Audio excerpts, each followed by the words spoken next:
Hola panzerianos, ¿cómo están? Hoy vuelvo al tema de la Segunda Guerra Mundial y les voy a hablar de esta cosa que están viendo en movimiento. Esta cosa es ni más ni menos que un tanque eléctrico. O mejor dicho, no es 100% eléctrico, sino más bien tiene un concepto híbrido. Concepto híbrido como está de moda en nuestro siglo XXI, es decir, un motor de explosión que mueve un generador eléctrico y que ese generador alimenta a motores eléctricos de tracción directa. Se trata de un prototipo, evidentemente. Tenía un motor diésel y realmente no es muy común tener motores diésel de buena potencia en esa época. Primero vayamos un poquito a cuál es la inspiración para esto, para este tanque. La inspiración es ni más ni menos que el 1 de septiembre de 1939, Alemania invade Polonia. El 3 de septiembre de 1939 vence el ultimátum de 48 horas que había dado Francia y Gran Bretaña para que Alemania evacúe Polonia, y por lo tanto empieza la Segunda Guerra Mundial. A pocas horas de la invasión de Polonia se pone a trabajar, se emite un requerimiento en los diversos ministerios que estaban abocados a la producción para la defensa en Gran Bretaña. En eso se emite un requerimiento de un tanque para asaltar posiciones fortificadas, trincheras muy bien defendidas. Se suponía que el resultado de este requerimiento iba a ser un tanque que iba a prolongar lo que fue el Plan 1919. El Plan 1919 era un plan que tenían los aliados en la Primera Guerra Mundial, que si Alemania no se rendía, lo que iban a hacer era, juntar unas enormes cantidades de vehículos blindados, unas enormes cantidades de aviación, y todo eso respaldado por infantería, e iban a romper la línea alemana e invadir directamente el país que mandaba el Kaiser Guillermo II. Pero debido a graves problemas internos, un absoluto derrumbe del apoyo popular a la Primera Guerra, o sea, del apoyo popular a la guerra, incluso algunas revoluciones comunistas, lo cierto que Alemania tira la toalla en noviembre de 1918 y estos supertanques del Plan 1919 prácticamente que no se fabrican. Francia completa algunos de los Char 2C, que fue por mucho tiempo el tanque más pesado del mundo con 68 toneladas, y Gran Bretaña fabrica algunos medianos como el Hornet, pero los pesados básicamente quedan en el tablero de dibujo.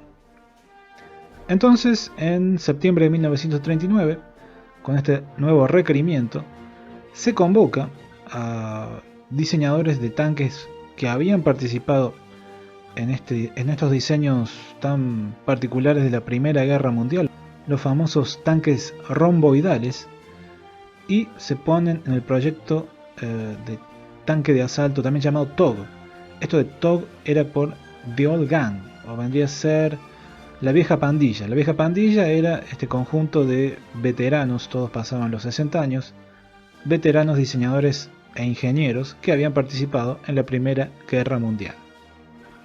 Los requerimientos para este tanque, lo que podríamos decir el TOG-1, eran que pudiera resistir en toda su superficie, en todos sus lados, disparos de 37 milímetros del antitanque alemán PaK-35-36, disparos de 37 a quemarropa, y que soportara la munición del cañón de campaña de 75 milímetros de alto explosivo, también a distancias prácticamente menores a 100 metros.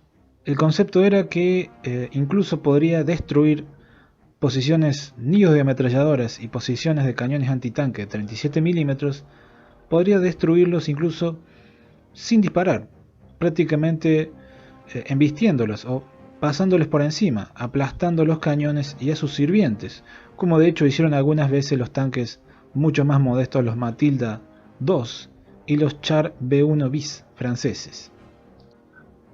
El blindaje máximo en el casco era 65 milímetros en el frontal.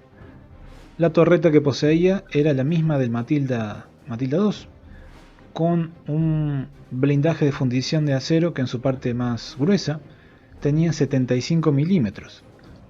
Los laterales del tanque deberían tener un máximo de 55 milímetros de acero, aunque para esta prueba que están viendo se le colocaron planchas de 45 milímetros y como ven, las planchas no están completas, ya que falta una especie de barbeta en esa zona donde ustedes pueden ver el tripulante, donde se puede ver el interior del tanque, mejor dicho, y ahí debería ir una torreta con otro cañón, un cañón similar al que estaba en la torre, que era un cañón de 40 milímetros, o lo que llamaban ellos el 2 libras por el peso de la munición que disparaba.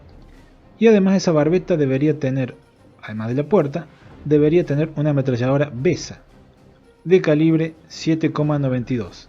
Otra ametralladora de similares características se situaba al lado del cañón en la torreta.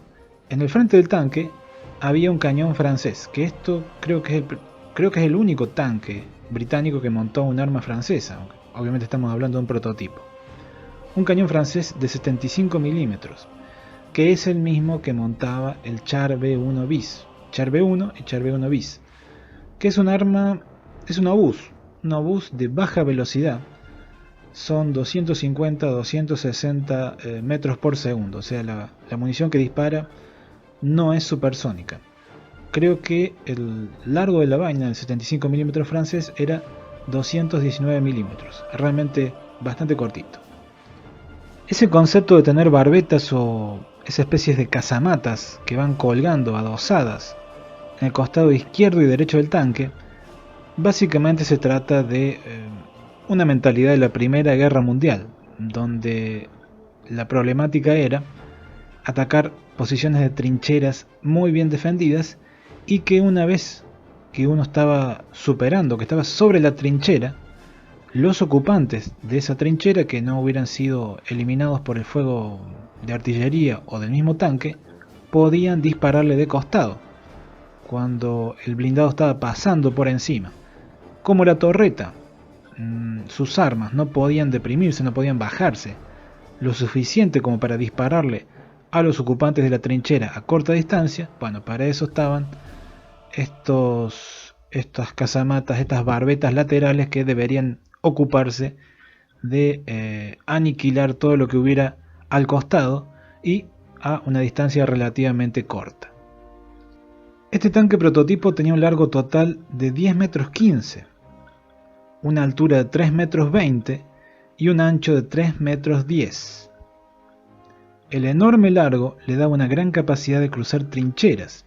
De hecho tenía el centro de gravedad desplazado un poco hacia atrás, lo que le permitía cruzar trincheras de hasta 3 metros 80 o incluso 4 metros. Se esperaba que una vez con el blindaje definitivo 55 milímetros en todo el lateral y con esas barbetas de cañón y ametralladoras, el peso total superase las 62 toneladas. Al principio de este video yo les dije que se trataba de un tanque híbrido, y ahí me parece está la parte técnica más interesante, ya que poseía un motor Paxman de 12 cilindros en B diésel.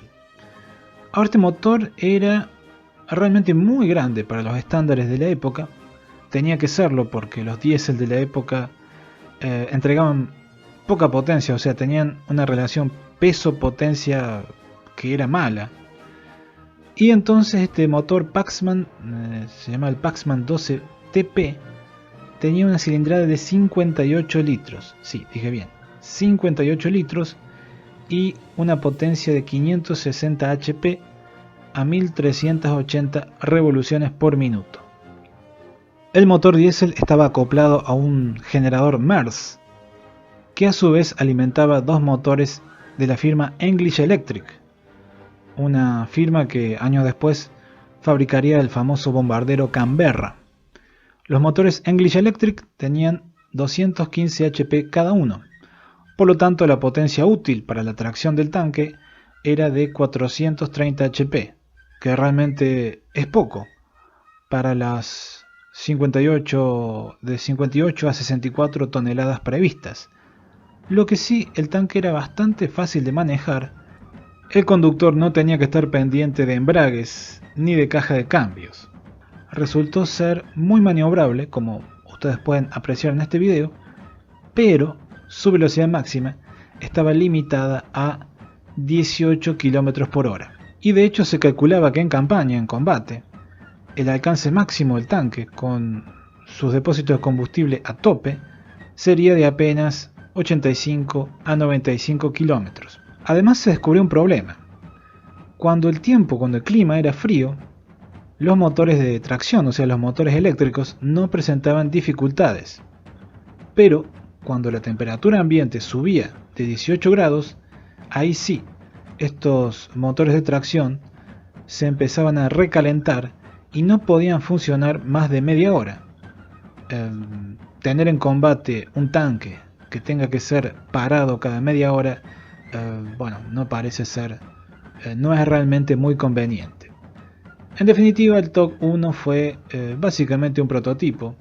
Llegó demasiado tarde para parar a los alemanes. Los alemanes lanzaron su ofensiva terrestre sobre Francia el 10 de mayo de 1940 y el prototipo recién estuvo listo el 4 de octubre de 1940.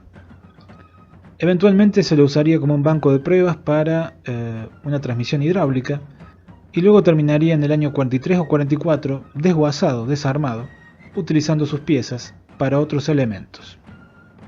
El tanque TOG no llegó a ningún lado, pero sí inspiró a un diseño de tamaño mucho más pequeño que fue el tanque conocido como Churchill, que ese realmente sí se fabricó en muy buen número y realmente entró en combate, aunque nunca terminó de ser satisfactorio, ya que el tanque más utilizado por las fuerzas británicas fue el Sherman norteamericano. Eso es todo por ahora, me despido, hasta luego.